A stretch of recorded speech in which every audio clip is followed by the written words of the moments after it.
Hello friends, मैं advocate Dilip बागवान।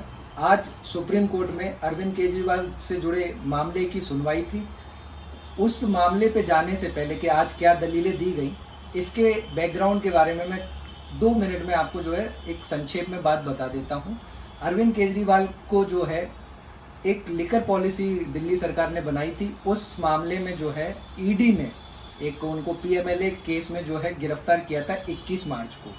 जब ईडी ने 21 मार्च को गिरफ्तार किया, उसके बाद जो है समय समय पर कोर्ट की पेशी के माध्यम से उनकी जो है जुडिशियल कस्टडी बढ़ाई गई। और जब वो जुडिशियल कस्टडी में ऑलरेडी थे तो 26 जून को जो राउज एवेन्यू कोर्ट में जब वो पेशी के लिए आए तो सीबीआई ने जो है उनको अरेस्ट कर लिया और वहाँ से उनकी कस्टडी को जो है फर्दर एक्सटेंड किया गया।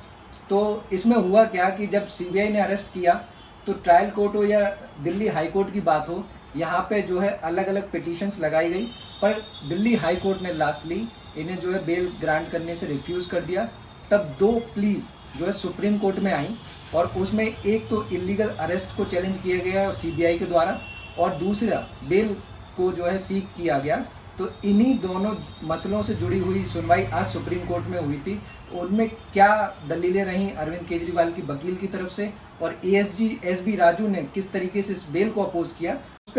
हमारे साथ सुप्रीम कोर्ट में प्रैक्टिस कर रहे एडवोकेट मोहित जाखड़ जी हैं और सुप्रीम कोर्ट में वो रेगुलरली अपने बेल के लिए अपीयर होते रहते हैं मैटर्स के लिए, और उसके अलावा इस मामले पे भी उनकी नज़र रहती है। तो आज सुप्रीम कोर्ट में क्या सुनवाई हुई वो हम मोहित जाखड़ जी के माध्यम से जानते हैं। तो मोहित जी बताइए, आज जो सुप्रीम कोर्ट में अरविंद केजरीवाल मामले से जुड़ी जो दलील थी या जो केस था उस पर क्या क्या हुआ, थोड़ा सा आप संक्षिप्त में हमें बताएं। दिलीप जी, सबसे पहले तो हम ये जानते हैं कि मामला है क्या। जी जी बिल्कुल, तो हमारे जो आम दर्शक है ना वो उनको जो है आसान भाषा में आप समझा पाए। तो यहाँ तक हम सभी जानते हैं कि ईडी का मामला चल रहा था जी। 21 मार्च को ईडी ने अरेस्ट किया था केजरीवाल जी को जी। और जब वो कोर्ट में प्रोड्यूस किए गए थे राउज एवेन्यू कोर्ट में, तो 26 जून को उनको अरेस्ट कर लिया गया था कस्टडी से ही। अब यहाँ से मुद्दा ये आता है कि जब ईडी का केस चल रहा था तो सीबीआई कैसे अरेस्ट कर सकते हैं या किन ग्राउंड्स पे अरेस्ट कर सकते हैं। तो यहाँ हमें ये समझना होगा कि जो सीबीआई का मामला है वो 2022 से चल रहा है। जी जी। और उसमें 2 साल बाद अरेस्ट हुआ। जी, 2022 में इन्होंने जो है सीबीआई ने प्रिवेंशन ऑफ करप्शन एक्ट में इसको जो है एफआईआर की हुई। जी। तो यहाँ पे 2 एक्ट आते हैं, एक है मनी लॉन्ड्रिंग एक्ट जिसे हम संस्कृत में पीएमएलए बोलते हैं, जो ईडी ने पीएमएलए एक्ट में इसको पीएमएलए एक्ट में इनको मतलब एफआईआर लॉन्च कर रखी है। ठीक। और ईडी और सीबीआई ने इनको प्रिवेंशन ऑफ करप्शन एक्ट में बिल्कुल ठीक इनके ऊपर एफआईआर की हुई है, जो कि मामले एक दूसरे से जुड़े हुए हैं। ठीक है, और चल रहे हैं। अब इसमें होता ये है कि जब इनको अरेस्ट किया गया सीबीआई द्वारा तो केजरीवाल जी मूव करते हैं सुप्रीम कोर्ट। अच्छा, 2 पिटीशन उन्होंने फाइल की। एक पिटीशन है जो कि उनकी अरेस्ट है उसको चैलेंज करते हैं, इलीगल अरेस्ट, ये अरेस्ट इलीगल है। और दूसरा मामला है कि उन्होंने अपनी बेल मूव की है। ठीक है। अच्छा, ये दोनों पिटीशन अलग हैं। अब इसके अंदर क्या आता है कि ये पिटीशन जो है ये जस्टिस सूर्यकांत और जस्टिस भुयन की कोर्ट के सामने बेंच के सामने यही बेंच है। अब इस बेंच में आज जो दलीलें दी गई हैं उसमें पहली जो स्टेट की तरफ से दलील है जो एएसजी हमारे एसपी राजू साहब जी, तो राजू साहब की दलील ये थी इस केस में कि केजरीवाल जी जो कि एक अक्यूज्ड हैं इस मामले में, वो कोऑपरेट नहीं कर रहे हैं एजेंसीज के साथ, इसलिए उनकी जो बेल है उसको खारिज किया गया। जी बिल्कुल। दूसरी तरफ से डॉक्टर सिंघवी जो पैरवी कर रहे हैं केजरीवाल जी की, उनकी ये दलील थी, सबसे जो उनकी अहम दलील ये थी कि इस केस के अंदर जो को अक्यूज हैं, जो भी लोग इस केस से जुड़े हैं, जिनका भी नाम इसमें जुड़ा हुआ हो, उन सबको बेल मिल चुकी है। तो उस ग्राउंड पे एक हम टर्म बोलते हैं पैरिटी, कि हम जब सारे एक ही पोजीशन पे हैं, बाकी लोगों को बेल दे दी गई है, तो हमें भी पैरिटी के बेसिस पे बेल दी जाए। ठीक, एक दलील तो ये रही। एक दलील ये रही। दूसरी दलील उनकी ये थी कि ये जो अरेस्ट है ये एक इंश्योरेंस अरेस्ट है। ये मैं पूछना चाहता हूँ, ये जो insurance arrest senior advocate Singhvi ji ने ये टर्म इस्तेमाल किया है। हाँ, तो ये क्या होता है इंश्योरेंस अरेस्ट? इंश्योरेंस अरेस्ट को हम ऐसा कह सकते हैं कि इंश्योरेंस अरेस्ट से मतलब ये है, जो कि सिंघवी जी ने कोर्ट में भी इस बात को बोला कि अच्छा, उनके जो शब्द थे, मैं उनको ज़्यादा तोड़ मरोड़ के तो नहीं, बट एक आसान भाषा में इसको प्रस्तुत करना चाहूँगा। उन्होंने बोला कि जब एजेंसीज को पता था कि उनका पीएमएलए का केस उतना स्ट्रांग नहीं है, तो जस्ट उन केजरीवाल जी को बाहर आने से रोकने के लिए उन्होंने सीबीआई में उन्हें अरेस्ट कर लिया। तो इंश्योरेंस अरेस्ट का मतलब ये है कि जब एक एजेंसी को पता है कि एक व्यक्ति किसी केस में बाहर आ सकता है, एक केस में बाहर आ सकता है, तो उस पर एक नया केस लगा के या फिर एक पुराने केस में नए सिरे से उन्हें अरेस्ट करके या कुछ भी करके उन्हें अरेस्ट कर लिया जाए ताकि वो स्वतंत्र ना हो पाए। मतलब कुल मिला के जेल में जब वो है तो जेल से वो बाहर ना आ पाए, उसके लिए टैक्टिक। तो जो सरकार का इंश्योरेंस है, हाँ, जो स्टेट का इंश्योरेंस है कि भाई ये पर्टिकुलर व्यक्ति बाहर नहीं आना चाहिए, इस चीज को उन्होंने समझाया है विद द टर्म इंश्योरेंस। ठीक है, एक दूसरी दलील जो है सिंघवी जी के द्वारा ये रही। उसके बाद सिंघवी जी द्वारा आगे रहा एक बेल जूरिस्प्रूडेंस का जो मेन उन्होंने पॉइंट बोला कि पीएमएलए केसेस या और जो ऐसे गहन जितने भी अपराध हैं, उनके अंदर एक टेस्ट होता है, बेल टेस्ट, जिसको उन्होंने बोला है जिसे ट्रिपल टेस्ट या ट्राइपॉड टेस्ट बोलते हैं। ओके, तो ये है क्या, ये ट्रिपल टेस्ट ट्राइपॉड टेस्ट क्या है कि 3 चीजें हैं जिसको कोर्ट मतलब बेल ग्रांट करते हुए कंसीडर ग्रांट या रिजेक्ट करते समय मद्देनजर रखते हैं। ये 3 चीजें क्या हैं? सबसे पहला होता है फ्लाइट रिस्क। फ्लाइट रिस्क का मतलब क्या है कि अगर किसी व्यक्ति को आप बेल दे देते हो तो ऐसा तो नहीं है कि वो कानून के दायरे से या फिर कोर्ट के सामने प्रस्तुत होने से मतलब ना होए और भाग जाए। तो फ्लाइट का मतलब है भाग जाना। ठीक है, तो ये पहली कंडीशन है कि क्या फ्लाइट रिस्क है या नहीं, कि जिस व्यक्ति को अगर बेल दे दी गई तो क्या वो कानून से भाग तो नहीं जाएगा। सबसे पहले ये। दूसरा इसको बोलते हैं कि जो विटनेसेस हैं किसी भी केस में, जितने भी गवाह हैं, क्या आप उन्हें इन्फ्लुएंस करोगे या नहीं करोगे भी नहीं, द टर्म शुड बी कि क्या आप उन्हें इन्फ्लुएंस कर सकते हो या नहीं पोजीशन में है, क्या आप उस पोजीशन पे हो कि जो भी विटनेस आपके केस में है आप उन पे कोई दबाव बना सकें या कुछ ऐसा आप कर दें कि वो गवाही ही ना दें। इस तरह की काफी सारी चीजें जो एक क्यूमुलेटिव चीजें होती हैं, उसको हम बोलते हैं इन्फ्लुएंसिंग द विटनेस। तो क्या इस किसी भी पर्टिकुलर केस में जब ट्रिपल टेस्ट लगाते हैं तो हम ये देखते हैं कि क्या जो अक्यूज्ड है वो इस पोजीशन पे है कि वो इन्फ्लुएंस कर सकता है या नहीं कर सकता। और जो तीसरी चीज जो होती है दैट इज कि टेम्परिंग ऑफ एविडेंस, कि क्या जो व्यक्ति विशेष है जिसको बेल दी जा रही है, अगर बेल दे देते हैं तो क्या वो एविडेंसेस के साथ टेम्परिंग कर सकता है या नहीं कर सकता। तो ये ट्रिपल टेस्ट है।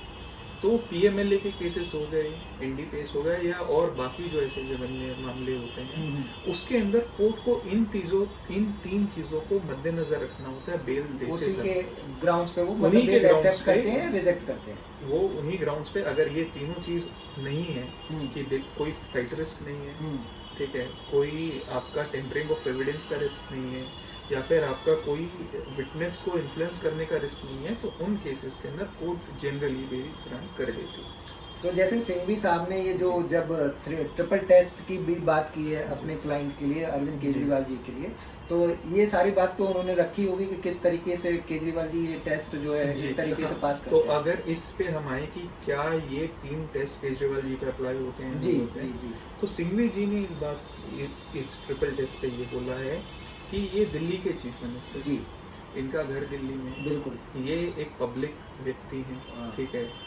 पब्लिक व्यक्ति से मेरा कहने का मंतव्य ये है, एक पर्सनालिटी ऐसा है जिसे जनता या लोग बहुत आसानी से रिकॉग्नाइज कर सकते हैं। बिल्कुल। तो ऐसे व्यक्ति का फ्लाइट रिस्क बहुत मिनिमल है, मैं 0 नहीं बोलूँगा, ठीक है, लेकिन बहुत मिनिमल है। ठीक है, तो ये ग्राउंड मुझे लगता है मेरी समझ के हिसाब से कि कहीं ना कहीं बहुत वैलिड है। हाँ, पर इसमें एक और मोहित जी, मैं एक बात और यहाँ पे पूछना चाहूँगा। इसमें ऑलरेडी 9 चार्जशीट, अगर हम अलग अलग दोनों मामलों की बात करें, ईडी ने 5 चार्जशीट दी है और लास्ट जो चार्जशीट दी थी वो सीबीआई ने चौथी चार्जशीट दी है जो 30 जुलाई को की थी। तो एक शायद इस पे अभी आप थोड़ा सा बताएं कि जो ट्रिपल टेस्ट से ये चार्जशीट का मसला कैसे जुड़ा। अब ट्रिपल टेस्ट के अंदर दूसरी चीज क्या होती है, वो है टेम्परिंग ऑफ एविडेंस। जी देखिए, जब चार्जशीट फाइल होती है तो उस चार्जशीट में कोई भी एजेंसी होती है, नॉर्मली पुलिस हो, ईडी हो, सीबीआई हो, तो वो चार्जशीट में लिख के देते हैं, सेम आसान भाषा में चालान बोलते हैं। जी। तो चालान में आप लिख के बताते हैं कि आपके पास क्या क्या एविडेंसेस कलेक्ट किए आपने, जो भी व्यक्ति विशेष है उसके खिलाफ किन किन डॉक्यूमेंट्स पे आप रिलाई करेंगे और किन किन विटनेसेस को आप बुलाएंगे कोर्ट में, ठीक है, प्रूव करने के लिए कि जो कंसर्न व्यक्ति है उसने कुछ किया। जी। 9 चार्जशीट का मतलब ये है कि आपकी जो इन्वेस्टिगेशन है वो डिटेल है। जी, ठीक है। मैं एक प्रिजम्पशन लेके चल रहा हूँ कि 9 चार्जशीट का मतलब ये डिटेल्ड है। जी, क्योंकि बीच में कुछ खबरें जो हमने सबने पढ़ी या सुनी है कि 200 पेज की चार्जशीट है या और भी, हाँ, मतलब लंबी चार्जशीट, लेंथी चार्जशीट। तो जब लेंथी चार्जशीट का मतलब ये है कि इन्वेस्टिगेशन बहुत डिटेल्ड है। जी, यहाँ पे सिंघवी जी की ये दलील थी कि जब आपने सारे जितने भी एविडेंसेस हैं वो कलेक्ट कर लिए हैं, जी, कोई नया एविडेंस ऐसा ऑन रिकॉर्ड नहीं आ रहा है। जी, क्योंकि अभी तक स्टेट की तरफ से कुछ आया नहीं है कि हम एक नया एविडेंस लाना चाहते हैं, कोई एक बात है। आपकी इन्वेस्टिगेशन ऑलमोस्ट, तो सिंघवी जी की दलील इसके अंदर यही थी कि जब सारे एविडेंसेस ऑन रिकॉर्ड आ चुके हैं, ठीक है, कोई ऐसी पॉसिबिलिटी नहीं लग रही है कि कोई नया एविडेंस आएगा। जी, क्योंकि स्टेट की तरफ से भी कोई ऐसा इंडिकेशन या ऐसी कोई दलील नहीं है कि हम नया एविडेंस लाना चाहते हैं। बिल्कुल। तो उस केस में जो सेकंड कंडीशन है ट्रिपल टेस्ट की, जो कि ये है, सेकंड कह लो या थर्ड कह लो, कि जो टेम्परिंग ऑफ एविडेंस वाला जो पॉइंट है, तो जब एविडेंस सारे कलेक्ट हो चुके हैं, जब सारे पुलिस की कस्टडी में या स्टेट की कस्टडी में है, तो उससे टेम्परिंग केजरीवाल जी के द्वारा पॉसिबल नहीं है। ठीक है। अब आते हैं हम तीसरे पॉइंट पे, जो कि है इन्फ्लुएंसिंग द विटनेस। ठीक है, ये एक पॉइंट ऐसा हो सकता है जिसपे कहीं ना कहीं बात छिड़े। तो इस पे सिंघवी जी का ये कहना है कि जी जो व्यक्ति है, व्यक्ति विशेष जो केजरीवाल जी हैं, वो फिलहाल इस पोजीशन पे नहीं है कि जो भी विटनेसेस स्टेट ने बनाए हैं वो उनको डायरेक्टली अप्रोच कर सके। ठीक है, क्योंकि सबसे पहली बात तो ये केजरीवाल जी चीफ मिनिस्टर हैं। जी। दूसरी बात क्या है कि जो भी रिकॉर्ड है, मतलब जो भी आपने चार्जशीट में जितने भी लोग आपने विटनेसेस बनाए हैं, मोस्टली उनकी स्टेटमेंट हो चुकी है। ओके, ठीक है।